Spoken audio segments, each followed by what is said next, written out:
Vengeance!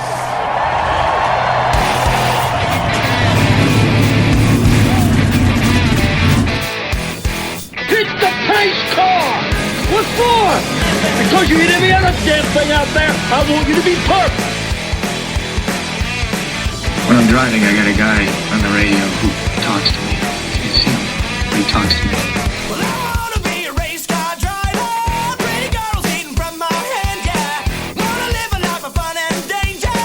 No sweating working for the man, alright. Well, I wanna be a firefighter. Cool-headed when the heat is on, yeah. Save a baby from the burning building. Take all the way to sleepless sun, alright. No, he didn't slam you, he didn't bump you, he didn't nudge you, he rubbed you. And rubbing, son, is racing. Hey, race fans, welcome to the Hoobazoo Radio Network and welcome to Drafting the Circuits. My name is Frank Santoroski. I'll be your host for the next hour as we go over the week in racing and preview next week. Joining me in the studio is Mr. Seth Eggert. Seth, how are you? Doing well. Good to talk to you. Richard Youden will be joining us a little later for the Formula One segment, and Gray Warren is off on assignment in North Carolina. But we do have a special guest in the studio with us. I've got from A Mile Away Productions, Michael Miles. He has a film coming out that you may have heard of. It's called Rapid Response.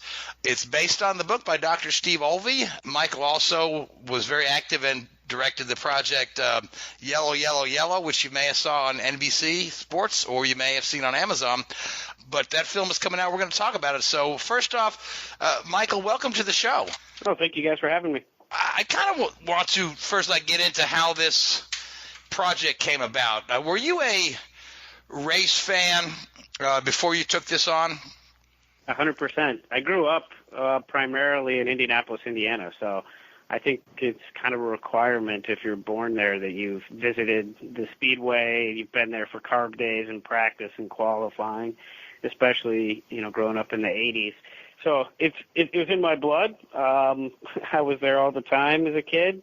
I was always really a big fan, and my favorite driver was Rick Mears growing up, so I followed his career pretty closely. And then when he retired, I started following Jacques Villeneuve. And then when he left for Formula One, it was Greg Moore. And Rick Mears has, of course, done a lot of work with Dr. Terry Trammell, who's featured prominently in your film. But I wanted to now your background, you've got a lot of really interesting credits to your name where you've worked as an editor and as an associate editor on a lot of animated projects, some very successful ones like G.I. Joe and Transformers and things like that. So going from that, hopping into documentary filmmaking, was that a large leap for you? Was it a big learning curve? Not at all, actually. It's funny, as you did your homework, you looked at my credits. But actually, when I was in film school, I worked on a project with a friend of mine. It was one of the first things that I did that was it got distribution, actually. It was just a film that he made about going to the war in Iraq when he got deployed, and I helped him do some editing on that. And that film ended up playing in some film festivals. So I was, I guess, first a documentary guy as far as how I learned at that point in time.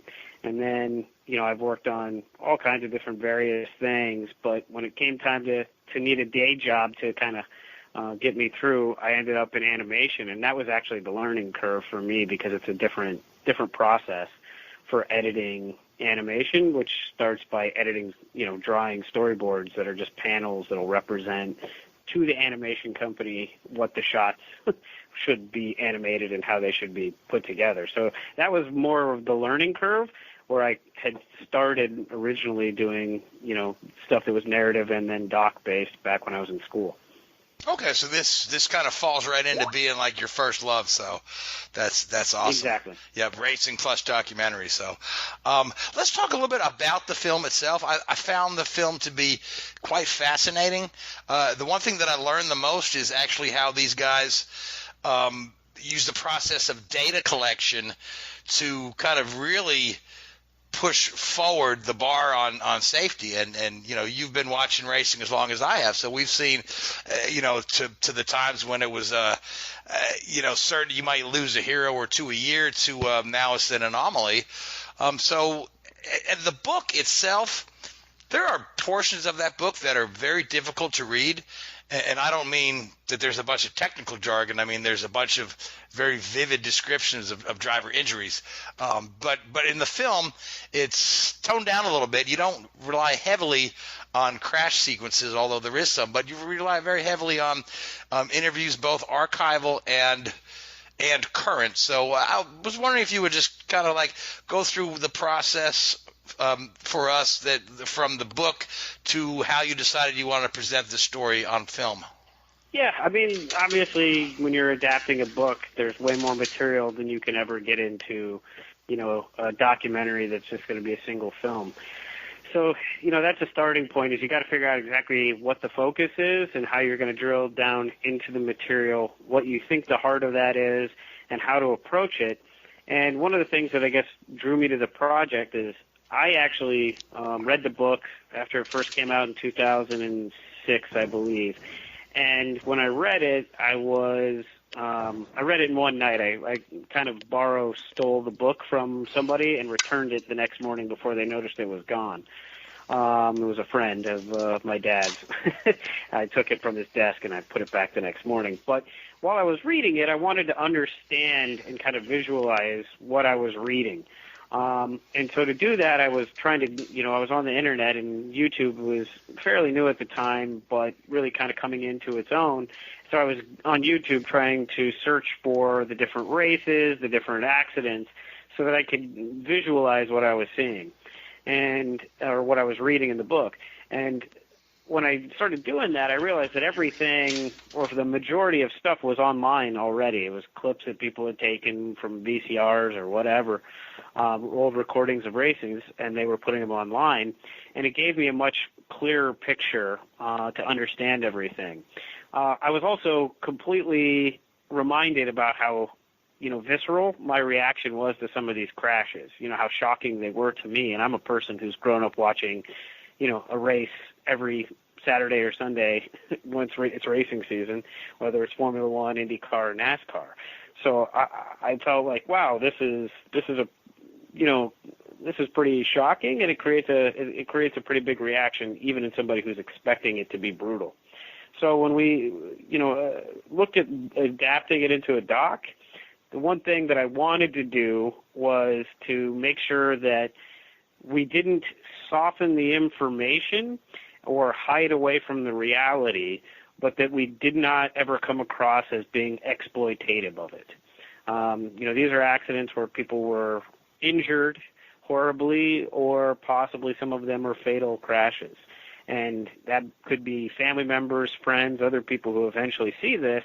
And so we only wanted to show it in a context where we felt like it was for a purpose of explaining something that was learned, something that was fixed, something that was improved upon, or B, something that had a major driving effect on Dr. Olvey or Dr. Trammell for what drove them forward, what motivated them to push safety to be what it became from their work. So I guess those were some of the considerations. I mean, it's a big balancing act, and you're never going to please everybody. But we didn't want to shy away from showing the reality, but you really have to, kind of tightrope it. You don't want to ever be seen as, the easiest dig that somebody could make about the movie, if we had failed at this, which I don't think we have, is that we were just there to show a bunch of crashes. We're just a crash documentary. And it's like, no, we wanted to be very scientific. We wanted to be able to look at it and learn things. And I think you've done a fine job with it. Again, like I said, I really enjoyed the film. I found it to be quite informative. What was the reaction from Dr. Olvey and Dr. Trammell when you approached them with this project? Were they all on board? Were they hesitant a bit, or was he on board right from the get-go? Well, it's a little bit funny, actually. So I grew up in Indianapolis, and I had some physical disabilities as a kid and some health issues, and Dr. Trammell was one of my physicians. So I knew him from the time where I was a pretty little boy, maybe 7 or 8 years old. And I had scoliosis, which is a curvature of the spine, and he's one of the top orthopedic surgeons who treats that in kids in the world, or was at that time. I believe he's retired from that part of his medical practice now. But so I would go see him like every 6 months to get x-rayed, to get looked at.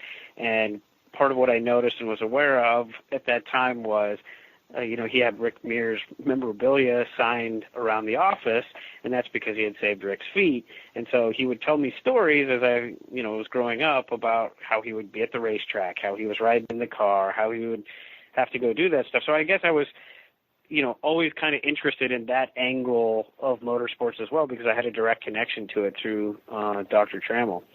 And when I read Steve's book and realized how much more was in there about Dr. Trammell that I didn't even know, I felt like, okay, well, I can get to these guys pretty easily and give them a pitch. And what I found out was about 2 or 3 weeks after I had read the book, they did a book signing on the north side of Indianapolis, I believe in Carmel, at a Barnes & Noble. So I went up there to go see if I could meet Dr. Olvey, and sure enough, I walked in, saw Dr. Trammell, and he introduced me to Steve as a filmmaker, which at that point in time I was, just a very junior film editor with, very few credits or experiences. And I told Steve what I wanted to do, and I think he was just caught off guard that somebody wanted to, adapt it, wanted to take that project on. And he agreed to talk to me. And from there, I think it was a few months out. It's a little hazy at this point in time, but I got invited to go to his house down in Miami and give him the pitch for how I wanted to make the film, the way I envisioned it.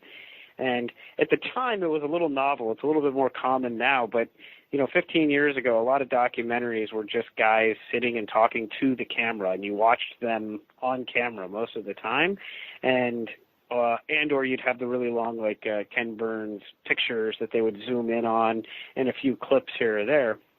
But I always envisioned the film as being very kinetic, knowing that there was this much footage and film that existed of racing and of the racing cars from all these eras.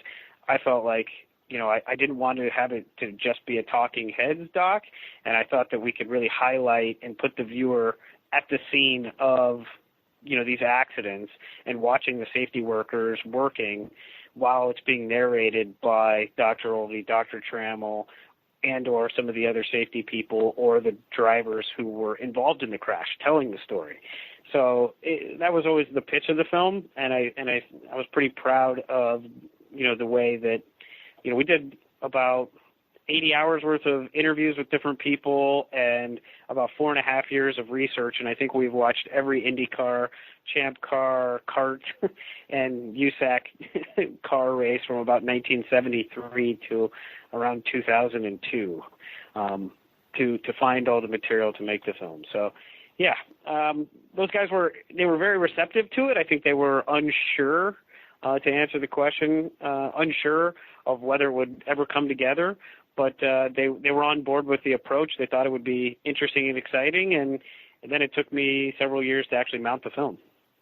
Yeah, I know you've been working on this one for a number of years, and it's my understanding, correct me if I'm wrong, that you put together the television film Yellow, Yellow, Yellow, kind of while you were in the middle of the production process for Rapid Response, and I had a chance to watch that one as well. For you folks listening, that one is available on Amazon Prime.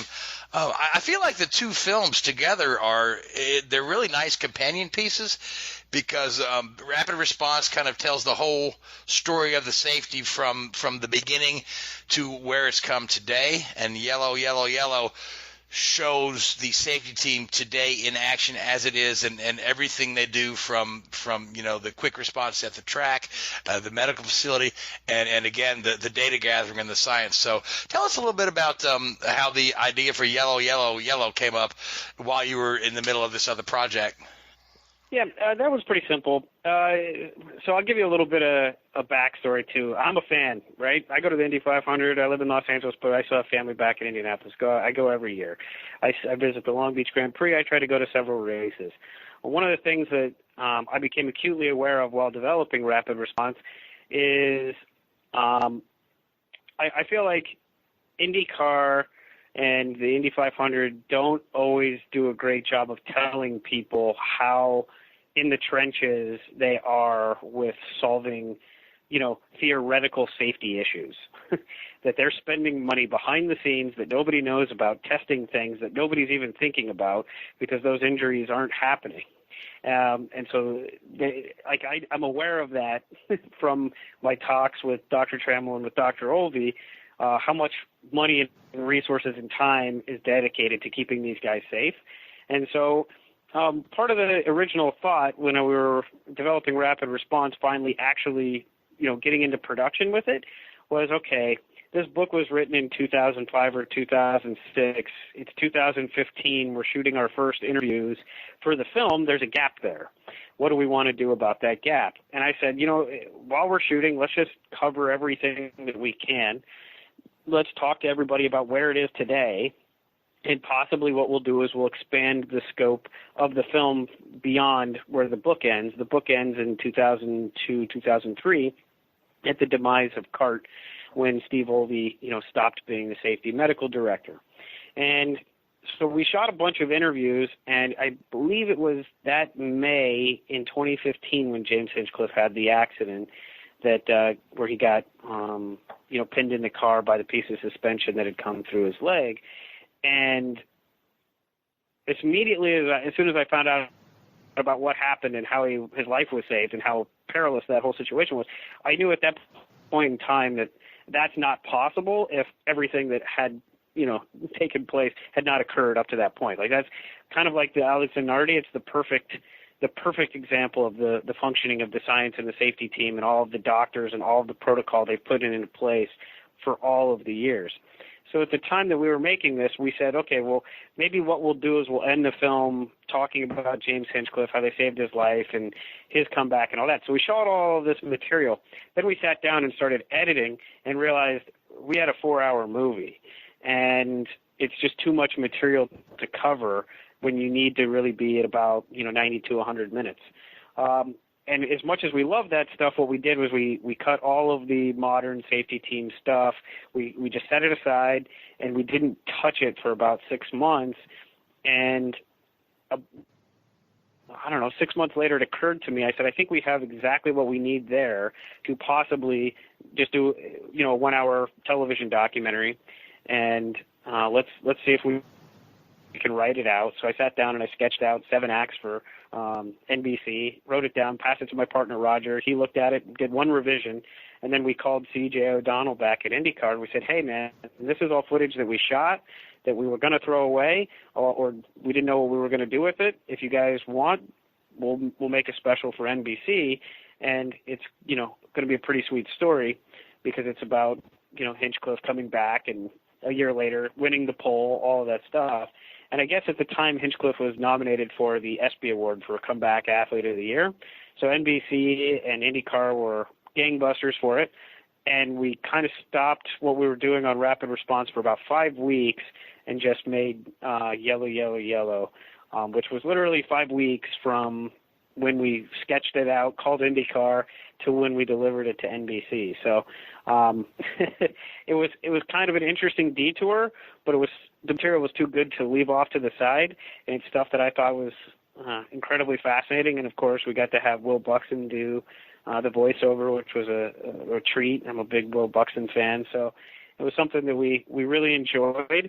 But we also essentially made it for NBC with no expectation for it, really to keep on existing out there as it has. And after it aired on NBC, we retained the rights, so we got it on Amazon Prime. But we never really did any promotion or much work letting people know it was there. And it's really lived on for the last few years on Amazon Prime. And from all the metrics that we've seen, it's got a nice audience in the UK, almost as big as the audience that it has in the States. And people keep finding it and keep talking about it. So that was a really nice privilege to be able to, make sure that work was, seen and keeps finding an audience. Yeah, the one thing about IndyCar fans is that they're really good at searching for stuff because there's not tons of content out there about IndyCar. So whenever we come across something and find it, we'll let all our other friends know. So which and again, I really enjoyed Yellow, Yellow, Yellow as well. I thought it was very well done, and of course, Hinchcliffe's story is just so incredible. I think at the time, not a lot of people realized just how harsh those injuries were, and just how close he came to bleeding out at the scene. So, fine job to the crew there, the safety crew. Now, Seth has a couple questions for you too. I don't want to dominate the whole interview. So, Seth, what you got there, buddy? Well, as Michael was explaining earlier, how they go from the start of the safety innovations all the way to today, sometimes fans almost are commonplace, taking for granted that both IndyCar, NASCAR, Formula One, etc., are not as dangerous as they used to be. And I'm saying it in that way for a reason. What do you believe is going to be the biggest takeaway from the documentary? For me, the biggest takeaway from the doc is, and what I hope the fans will get out of this is a really American story in a lot of ways. No band of drivers had to get together and unionize and yell at the Indianapolis Motor Speedway or the IndyCar Series to get them to start, the safety program. That was really done by a couple of doctors who just so happened to come out to the track and sign up because they loved it, and Steve Olvey ended up being the first, doctor on a racetrack, just because he was a fan and could use his race, his doctoring, the fact that he was becoming a medical doctor to get credentialed to go work with Tom Hanna at the Speedway. These guys, nobody asked them to do what they did. They were self-starters. They sat down and they said, we don't want to see these guys get hurt needlessly. We have science. We are medical doctors. Let's apply that. And I think that's incredible. I think, when people think about where you are with other sports today and some of the injuries that are happening, and it's like those are things that IndyCar specifically and motorsports in general has been in front of now for 15 or 20 years. And they're crashing cars at 120 Gs. And I think that it's a legacy for that sport and a story that can be told that can make other people appreciate, how much is being done. And frankly, from my seat, these guys are just incredible heroes. Steve Olvey and Terry Tremmel were not getting paid. They were getting sometimes their expenses paid for.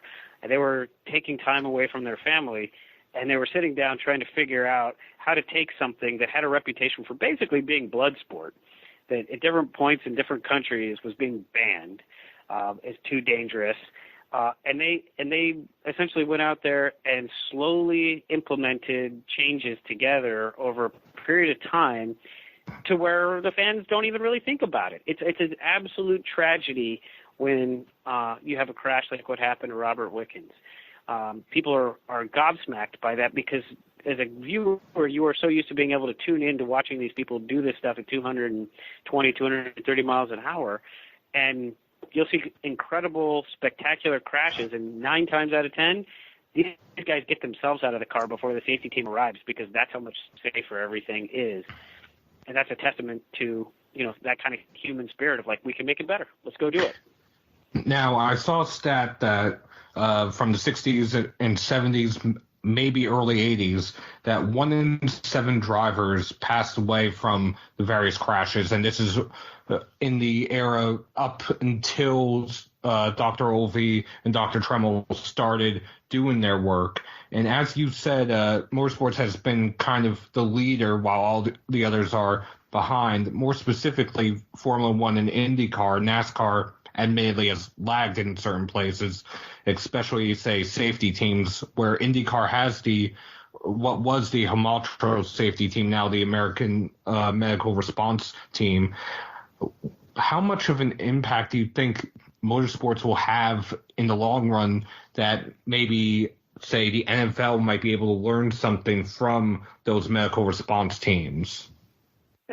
I think it's already had so much, and that's, not all of it's 100% public, so I don't want to say too much.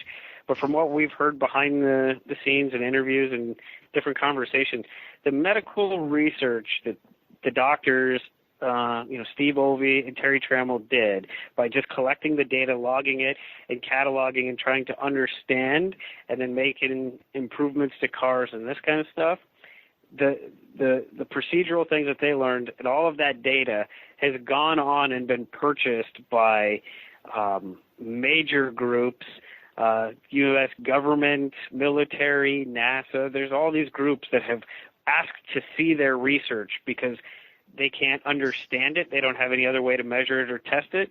And stuff that they thought was impossible, for forces to be enacted on a human body and people to not be killed or drastically injured, Indycar had that data and was able to show, no, this is a huge set of data points that we can prove that your understanding of the science on this is limited.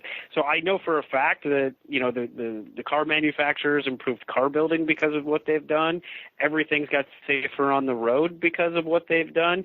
And just standard medical response has improved from things learned on the racetrack. So it's informing everything. And that's part of the reason I like telling the story, is that this is a couple of guys who were doctors in Indianapolis who kind of, started doing some research and going to races and making it better.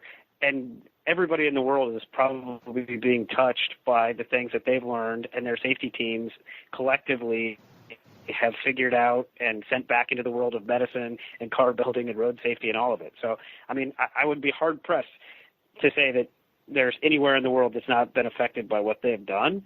And I think it's funny because we all know this as motorsports fans that, hey, car manufacturers come into motorsports because they want to learn and they can build better engines from it and better tires and better suspensions and all of that stuff. And it's their lab. Same exact stuff for the medical science. It's just not as talked about or marketed, I guess. Now, Richard Youden has joined us, I understand. Richard, you there? I'm here. Okay, I thought you were. Now, Richard, this is Michael Miles from the Director of Rapid Response. I know I had previewed before, but you've got a question for Michael? Yeah, more of a not necessarily a direct question, but growing up in Europe, watching Formula One and being involved in the sport, the guy that I looked up to or looked at from this side was obviously Professor Sid Watkins. And I don't know if you've read the two books that he wrote. The fascinating reads, Life at the Limit and then Beyond the Limit, I think were the two books that he wrote, mainly dealing with the data research that he'd done in Formula One and how these guys sort of survive these accidents that, mere mortals such as, you and I would succumb to. And one of the things that I found fascinating from reading these books was that the human body can become conditioned to withstand these impacts.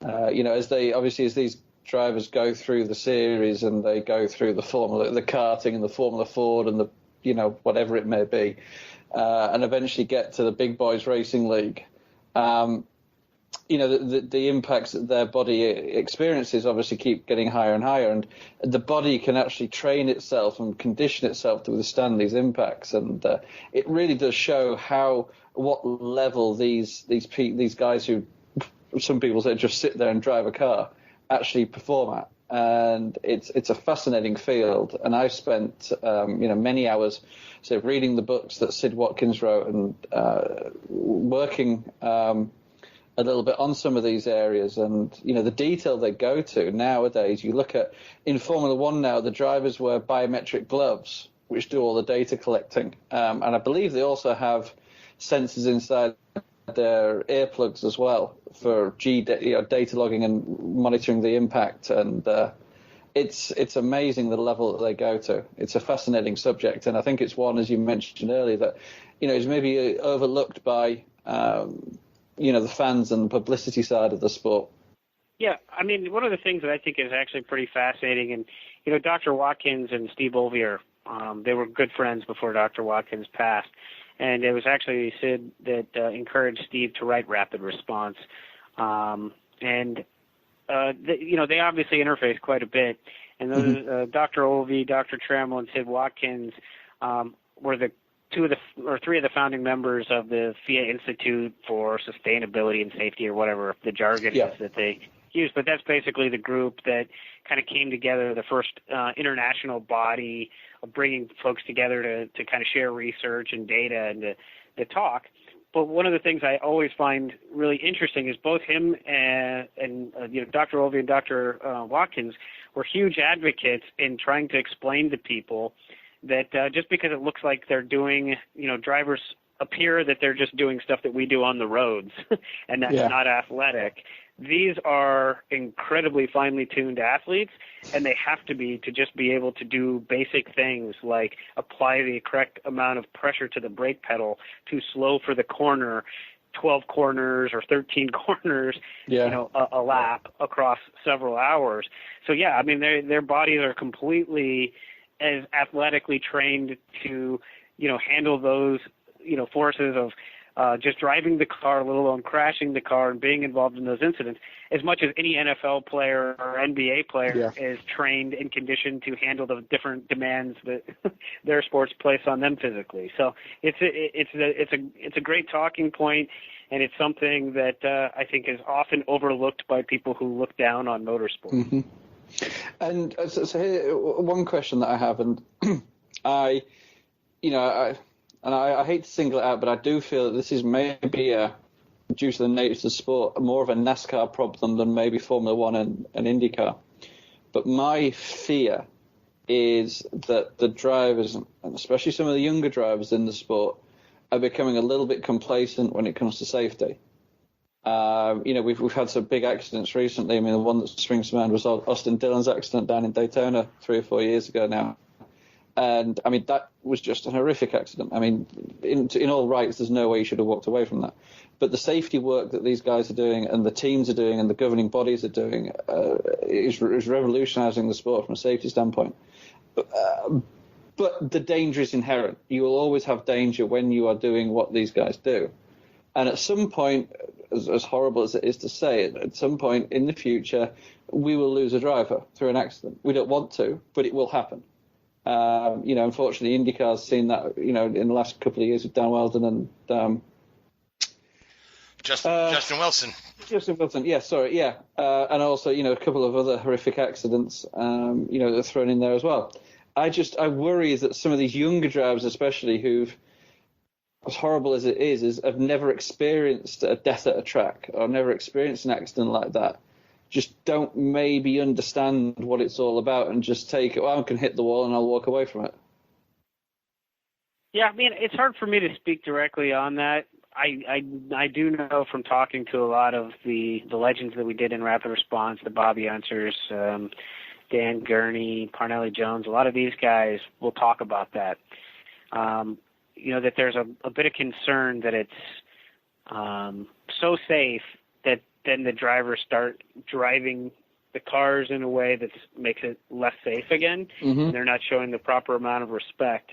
And one of the things that, we didn't touch on it in the film, but a lot of the different conversations and the interviews that we actually had with the legends of the motorsports world, the common refrain that we kept getting was, you have to get rid of the downforce, or at least lessen it to a significant, degree, because that creates some artificial conditions that make them feel like they're driving almost like in a video game. And if you got that away from them, it reconnects the driver to driving by the seat of his pants a little bit more, and they're going to have to drive that car, and they're going to understand how close they are to the limit. Whereas with the high downforce stuff, and this seems to be, a conversation across motorsports right now, NASCAR's trying to figure out a better aero package, and Formula One's talking about their next level of regulations. And IndyCar, just came out with their recent regs that back the downforce down. But you're basically, you're limiting the driver's ability to have a say in especially on oval driving, have a say in the performance of the car. And it's all, a bunch of guys mashing the accelerator to the floor, holding on, and then they have to take insane chances to, make a pass, and they have to do unsafe things. Mm-hmm. And so, in that regard, I think it is it's a lofty discussion, but I think that you're always going to struggle at the same time with young guys who feel like they're invincible. I mean, I remember when I was just a 16-year-old with a license, and I felt a heck of a lot more invincible than I do 20 years later. So it's hard to say how much of that is human nature and how much of it is, being a little spoiled. Because I can imagine if you're a guy who has your first big shunt in a Formula One or a NASCAR or an Indycar, that'll wake you up pretty fast about how painful and how close to the edge these things are. You might walk away, but you're going to feel it, and you probably don't want to do that every week. Yeah, no, I mean, there was I'm thinking about the last time I remember a driver really being reprimanded. Now I'm sort of thinking off the top of my head here, but there's a Formula 3 race at Monza a few years ago. And I'm going to say Lance Stroll was involved in a horrific cartwheeling accident. And there'd been like 3 or 4 in the first, because there's normally 3 races on a weekend in Euro Formula 3. And I think the first race was just littered with accidents. And the actual race organizer said, nope, we're stopping you guys, putting everybody in timeout basically. And, I'm trying to think. I don't know if it was Monza. I'm trying to think now, but it was certainly a few years ago. The race organisers sort of turned around and said, "No, we're stopping you now." Yeah. I mean, it's funny. I also have a nephew who's a go-karter, and he's 12 years old, and it's hard. Like I even see it at that age where the guys are. I wish that there was tracks and things that instilled a little bit more discipline, that you don't try to run each other off the road. And I know that's part of the learning process for the young guys, but we are playing motorsports is a game that, it doesn't take a lot to have a catastrophic incident that, may be nobody's fault and somebody gets hurt. So if you can get everybody to learn and to show that respect on the track, it definitely helps quite a bit for sure. Yeah. Yeah, I think it's just wonderful that we're right now we're living in a time where racing is safe, but it's still, it's not totally sanitized. It's still exciting to watch. We're not doing slot cars or remote control cars, but it's there's when you think back to the 60s and the 70s when the speeds were increasing faster than the circuits could keep up or the medical technology could keep up, and literally at the beginning of the year you would wonder how many guys were going to be there at the end of the year. Now, when there's a driver fatality or a serious injury, it's a shock, which is a good thing. That it should be shocking that the sport has come so far, and particularly with the work of guys like Steve Olvey and Sid Watkins and Terry Trammell. So now, Michael, the release date for the film is September 6th. And that's theatrical. It's limited theatrical. Yeah, it's a limited theatrical. We're going to be in about 20 cities across the U.S. and Canada, and we're working on theaters as well. I don't know a count yet for the U.K., but it's going to be available theatrically in the U.K. and a couple of screens. A couple of places in Canada, so like Toronto, Edmonton, and I don't know my Canadian cities that well, but some of those Canadian cities will get it. Yeah, I mean, basically, if you could imagine, if there's a town that supports motorsports, has some motorsports connection in the English-speaking North American world, that's where the film's getting booked. Well, certainly it'll be premiering in Indianapolis, I imagine, right? For sure. Oh yeah, I mean, there's definitely it'll play there. I mean, we did an actual premiere before the Indy 500. Had a bunch of folks out, motorsports press and things, and it got a nice response. Chip Ganassi raved about it. He came out, and Robin Miller came out and hosted as well. So yeah, I mean, we're definitely going to be in Indianapolis, probably Charlotte. Just about anywhere. I mean, it seems to be – what's interesting to me about it, if I could just say this really quick, is the film is really made for motorsports fans, and we know that they should be interested in its material and drivers and things that they know about. So it has a natural hook. But one of the things that's been really awesome for us as the filmmakers is that we really intended to make it something that wasn't only interesting to the motorsports fan, that could have a broader appeal, have a broader human interest. And so far, we've ended up with a couple of screenings where you can imagine colleagues or doctors or motorsports people have come to the screenings invited and brought along a husband or a wife who was not at all part of the medical or the motorsports world, and who thought, oh boy, I'm just kind of here for an event because my significant other was invited and I'm coming along. And they would come up to us after the film and have multiple times talked about how much they had no interest in any of this material, were kind of dreading watching the movie, and how much they enjoyed it. And to us, that's one of the best compliments that I think we can get. But I also think it's a great point. I want to tell other people, if you have any interest in just good films and human interest stories, documentaries at all, this is something that might actually fit that bill for you. So it's nice to have people who have no connection to motorsports come and tell you, I'm now interested. I want to check out a race. And I'm like, yeah, that's what we're hoping to do with the film. We want to expand the audience of who watches motorsports and who might be interested in checking out a motorsports documentary. Outstanding, yeah, and you have lined up some really great interview subjects in this film. I know the Bobby Unser's in there, and Rick Mears does a segment, Tony Kanaan, Parnelli Jones. Trying to think of some of the, you had so many in there. That must have been, for you who grew up as a race fan, just an honor and a privilege to get those guys lined up and interview them. Oh, it was fantastic. I got to tell you, man, the first set of interviews we did for the film were at Indianapolis Motor Speedway. We got to go up into their facilities, over the pits, and shoot kind of out towards the main grandstand across the way. We interviewed Mario Andretti and Rick Mears back to back, and I got to actually sit and do the interviewing. And the crew was all kind of running sound and camera around me. And I was just like a kid in the candy store. I mean, you can only imagine how cool it is. And, of course, you're always worried that you got to be respectful of these guys' time. They give you hey, we'll do 40 minutes, and you want to get them through the material. You don't want to waste their time. And what we kept finding is, because we're fans, the filmmakers are fans. We're not just people who are like, hey, this is a good story. They enjoyed talking to us. And we got invited to go to Bobby Unser's house to do the interview in Albuquerque. And we go out there, and we were given a very strict, you get an hour and a half with Bobby. Well, we couldn't get Bobby off the camera after 3 hours. And then while we were wrapping up, he's still talking to us while we're putting the gear away, to the point where he started pulling out old memorabilia and photos and just showing it to us. And his wife was there getting so annoyed that he wouldn't just let us leave and wanted to keep talking. But for me, that was just awesome. I mean, I'm wandering around Bobby Unser's house looking at his trophies and his old photos, and he's showing us the steering wheel from the car that he was driving that went underneath the guardrail in Phoenix, and how mangled it was. I mean, it was an amazing experience to get to sit down with those heroes.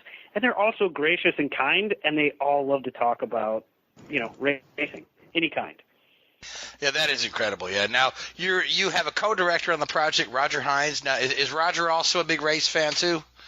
It's actually funny because Roger did not know anything about racing until he met me. And I had already optioned the book, but we were kind of at a place in the economy, and I didn't know how we were going to put the financing together to do the movie. And I started working with him. I was his assistant editor on a project back in 2010.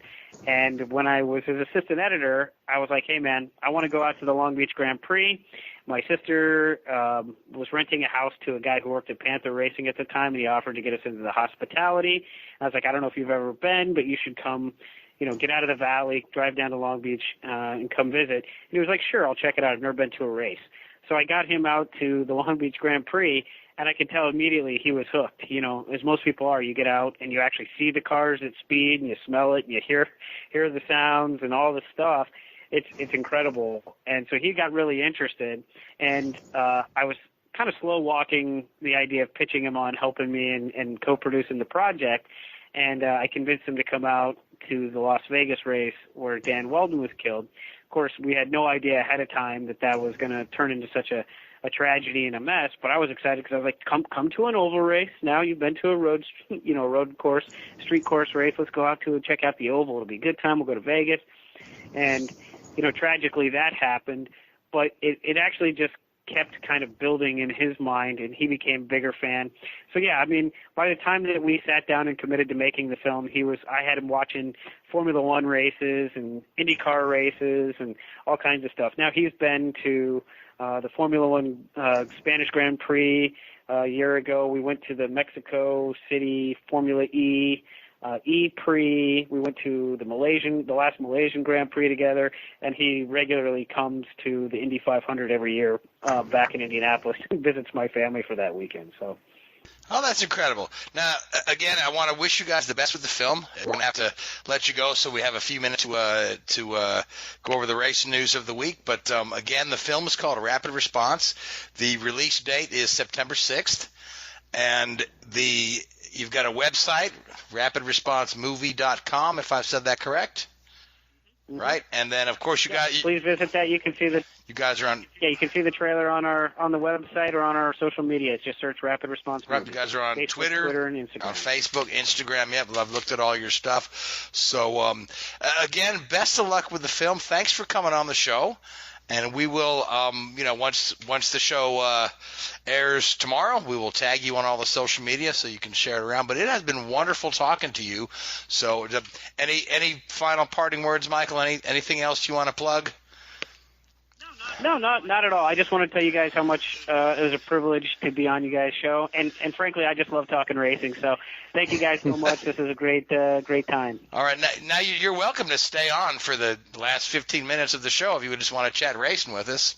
You don't. Hey, if I'm allowed to. You don't have to go. You don't have to go. So.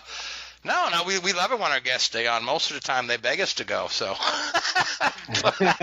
no, the only guy that regularly stays on our show for the whole show is Christopher Hinchcliffe, and that's James's older brother, the author. He's been on the show a couple times. He loves to stick on for the whole show. But Michael, you're welcome to stick through for the rest of the show. Now, Christopher DeHarde, you've just joined us. Oh yeah, they dragged me out of there, but yeah, I'm here. How y'all doing tonight? Good. Now, before we get into talking about the races at Watkins Glen and the in the Hungary ring, IndyCar had a big announcement this week. They've announced the engine regs for 2021, and it's going to have some hybrid technology in there. So, Chris, I know you were at some of those press conferences, so just kind of fill us in, and because the reaction has been thoroughly mixed across the board. Yeah, they announced that they were going to go to a single source hybrid unit for the 2022 season. Yes, I realized I misspoke. I'm sorry.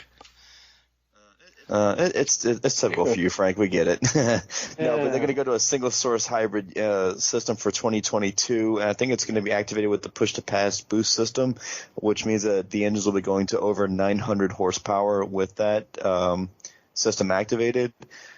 I'm looking forward to seeing what it's going to lead to. A lot of the engine manufacturers have been pushing for this because IndyCar is one of the few series around the world that does not have some sort of hybrid technology involved. I know IMSA is going to be looking at doing that or maybe 2021, I think it is. 2021, 2022. I know IMSA announced for 2022 that they're going to be doing their new DPI engine formula that year. So actually, I think IndyCar is 2021. So actually, I don't think you did misspeak. I thought it was right. Crazy. Here's the thing: everyone's going hybrid, and it's a lot of good news for American motorsport overall. So a lot of manufacturers have been looking at both IndyCar and IMSA, because I was actually at the IMSA race this past weekend at Road America. So that's why I think my mind was focused too much on that instead of the IndyCar news. But yeah, we have a lot of good news coming up for IndyCar, and they're looking at still having a third manufacturer involved, which I think that was one of the prerequisites, was having hybrid technology for the third manufacturer to be involved. So, overall, it's a good move for the IndyCar series to be involved with that. One question. I heard the news. I didn't see it in any detail, but obviously they're going to use this hybrid style system on the push to pass, as you mentioned. What are they going to do on ovals? Are they just going to have a normal aspirated engine, or are they going to have some sort of hybrid system still? I think it's going to be pretty much turbocharged like it normally is because there's no. I think it's tied to the braking system. Okay. So the only oval that they brake at is Gateway. Well, the other big news is that the cars will be carrying. No, they don't. You don't brake at Iowa, or you might have to throttle at Iowa, but you don't brake at Iowa. Well, the big part of the engine package is they're going to have an onboard starter, which means if we have a little. Have a little turnaround there at Road America or at Detroit where a couple cars get stalled, and we don't have to get the trucks out there to pull these guys and bump start them. They'll be able to just start them right back up and get back in the race, which will be beneficial to the drivers, not losing a bunch of time, and beneficial to the fans. The kind of cleanup won't take quite as long, but I have not heard that's how the KERS system is going to work on ovals is still kind of up in the air, and that's one of the questions being raised. So, and I'm sure we'll have answers to that within the coming year. So. Yeah, they're not. Like I said, more than likely, it's not going to work on ovals. It's just going to be on road and street courses. But I mean, hey, then again, kudos to IndyCar for embracing, the hybrid technology. I think that leaves NASCAR as the only main manufacturer that's yet to announce a hybridization plan. Although I've heard that they are looking into it. They are looking into an electrification plan, as they're saying. It would be essentially a hybrid, like you're describing, and that they're planning on 2022 as well, with the Gen 7 car in 2021. But that there's still a lot of details being discussed there as to how much electrification there's going to be and exactly how it would work. It's going to ruffle some of the old boys' feathers, isn't it? Well, it didn't ruffle them enough. One thing NASCAR did emphatically say is they're not going to a completely electric engine like some fans feared. Yeah, and again, you got a lot of these old school IndyCar guys who are just up in arms about the hybrid technology coming in IndyCar. They said, "Oh my gosh, this is going to be the death of IndyCar." I'm like, just read the article, read the details, do a little research. We're not turning into Formula E. We're not doing quite what Formula One is doing yet. It's just a first step. But to be relevant to the manufacturers, you've got to embrace the technology that's going to be next in a road car. And even with what IndyCar is doing right now, it's still a tiny bit behind the curve of what's next for a road car. So, but it's a step in the right direction that will, they've had a tough time getting that third manufacturer. I believe Porsche was really almost on board until, Porsche's breaking point was we're not using any hybrid technology. So maybe Porsche comes back to the table. Maybe, somebody else comes to the table. We don't know. But we are. Can I throw one thing in on this yes, too? Yes, sir. All the people who are really up in arms about the hybrid system coming to IndyCar, I just don't understand it because essentially, you look at what they're doing in supercars nowadays. They're using electrification to add power. It's not necessarily a fuel economy thing. A lot of times they're like, hey, if we can harness some more energy, put it in the batteries, and then give this thing some extra juice, well, that sounds good to me. I want more horsepower. I want more, getting to the wheels in the IndyCar anyway. So now we've got an electrification system to do it. I can't imagine that it's going to change the overall sound of the cars or the look of the cars or the style of racing in any detrimental way. It's just a different way to deliver some extra power to the wheels for some, like a push-to-pass system. Yeah. Sounds awesome. Yeah, I mean, you're absolutely right. And they're predicting that this will take the cars up to 900 horsepower. I mean, that's all you need to hear, 900 horsepower. I'm like, yeah, good stuff there. That's what we want to see. But again, the drivers are excited about it. That's what matters. That's what matters, folks. Yep. I mean, but the old time, these are the same guys that want to bring the apron back in Milwaukee and would prefer to have an Offenhauser engine in a Roadster.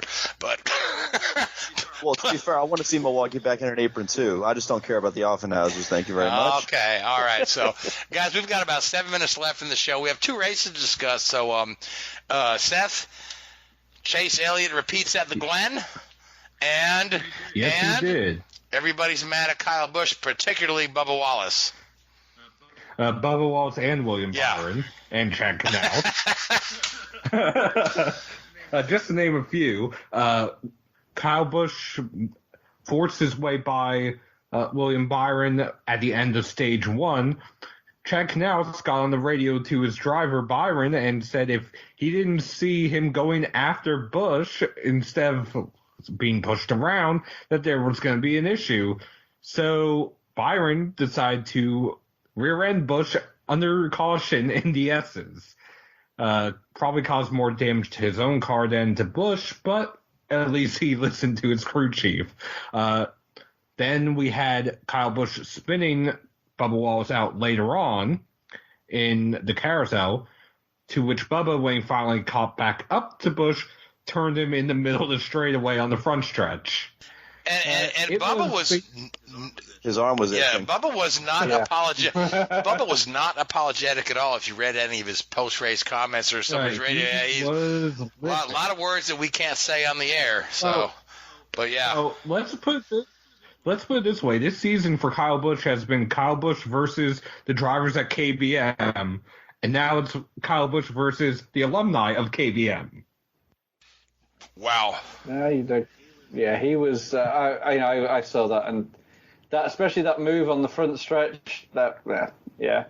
When Kyle really lent on Bubba. It was good to see Bubba push back there. I thought that was pretty, you get a little bit tit for tat, but at the end of the day, Kyle Busch is one of the senior guys in NASCAR. I thought that was a pretty crappy move by him there, and pretty poor. Which, in the end, Kyle was able to rebound back up to 11th. Twice, actually 3 times, he had to climb his way through the field. He spun on lap 1, got busted for speeding at the end of stage 1, and then got dumped by Bubba. So he had to climb his way through the field 3 times. He was still able to finish 11th. He was maybe a second off of his brother for a top 10 finish, which that would have been pretty impressive considering how his race went. Exactly, yeah. So now, again, like we've got to speed through stuff. So I do want to mention Austin Cindric picked up his first Xfinity win with a great battle with A.J. Allmendinger in the Xfinity race on Saturday. So just a few brief comments about that, Seth. It was an excellent race between the two. In the end, Allmendinger ended up getting disqualified due to a rear ride height issue, which was giving Cindric the win regardless. But the two duked it out back and forth over the last 3 laps, with Cindric coming out on top. Yeah, I've always, I'm a huge Austin Cindric fan just because I'm good friends with his pops, Tim. But I would love to see, Penske have a Indy Lights program or for a Formula 2000 program, and see Austin looking at the open wheel instead of the NASCAR. But that's another story for another day. So, where are we next? Where are we next in NASCAR? Michigan, and we also had Eldora. Oh yes, we did. Yeah. Stuart Friesen got his first career win at Eldora after being the only driver not to pit throughout the entire race. The first time that's happened since 2007 in a truck race. That is amazing, yeah. So picks for Michigan, everybody. Who do you like, Seth? Chase Elliott. Chris? Joey Logano, since I have him on the Steve Lovender random fantasy racing game. The random fantasy racing game. I like that. Richard, who you like for Michigan? Kyle Larson. Michael, you care to put in a pick as the Michigan winner? Kyle Larson. Okay, I'm going to go with Brad Keselowski. You come on this show and you agree with me. That's the first. Yeah, no one agrees with Richard. Yeah, I'm going to go with I'm going to go with Brad Keselowski, hometown boy. Michigan is home track. So, Richard, we have a minute and a half to discuss the Formula One race. Lewis Hamilton, 82nd career win. 81st, 81, 80, yeah, somewhere right up there. And but really, the driver of the day was Max Verstappen. He Lewis just had a better pit strategy. Yeah, I mean, people often criticize some of Lewis's wins for being processional and just get out in front and hold it. But you got to give credit where credit's due. And I think in the Hungary ring, Lewis had a great race. He drove really, and both Max and Lewis drove excellently. Max, these last 3 or 4 weeks or 3 or 4 races has been on it. The car's been quick. He's been competitive. I mean, he could have theoretically won 3 of the last 4 races. So certainly there's a threat there. Now, that is very much track orientated and also condition orientated. The next two races that we've got post mid-season shutdown are probably going to start benefiting Ferrari and Mercedes more. So you'd expect to see Max drop back a little bit, but there's certainly signs of improvement from the Honda camp and from the Red Bull camp. But it was one of those scenarios where Max was never going to win. Whoever was second had the upper hand in that race, and it was just unfortunate that the guy that had behind him was really, really competitive. Supposedly, by the time we get back for the next race at Spa, we'll have an announcement on who's going to be the second driver at Mercedes next year. I've got a feeling it's going to be Ocon. I think Valtteri's going to lose his seat, unfortunately. It's just not getting it done at the moment, which I hate to say because I think he's a great guy and enjoyed working with Valtteri, but I think he had a great start to the season, but Lewis has really upped his game in the second half of the first half, and I just think it's too much there for Valtteri, and he's made the mistakes and he's had the poor races, and I think it's going to be Ocon's going to be in that seat next year. And Mercedes promised him what they called a soft landing. Or a plan B, depending on which article you read, which means it means he'll be in Formula One somewhere in a Mercedes-powered car. Oh, he's still going to. Yeah. So, to lose a Mercedes seat and be put in maybe a Williams, it's maybe go back to Williams. Yeah, it could but be. I think Williams will look to have George Russell and Latifi in there next year. I think Latifi's probably going to win the Formula 2 championship, so they may end up, if George Russell wants to stay at Williams, which I think he's driving exceptionally well. I think Kubica is going to be out next year. Unfortunately, that just hasn't really worked. It wouldn't surprise me if we see Bottas at maybe a Haas, somebody like that. I think there's going to be a seat there. What about Red Bull? I mean, Gasly's not getting anything done over there, and none of their driver development programs bringing any. Well, this is the point, isn't it? I mean, and goodness me, if you'd listen to this show, I'd always bleat on about the driver development program. If Red Bull don't pick somebody from the driver development program, you might as well scrap the program. It's there for a reason, and it has produced drivers through that system in the past. But as soon as you go to pick, a Bottas, and I think Toto's still Valtteri's manager, and I don't think Toto would let Valtteri go to Red Bull unless it was a swap for Verstappen. And again, it's the same with the argument for picking Alonso. Everybody'd love to see Alonso for a year in a Red Bull while they wait for maybe Alex Albon to step back up. But you have to pick one of those guys. If you don't, you might as well scrap the whole scheme.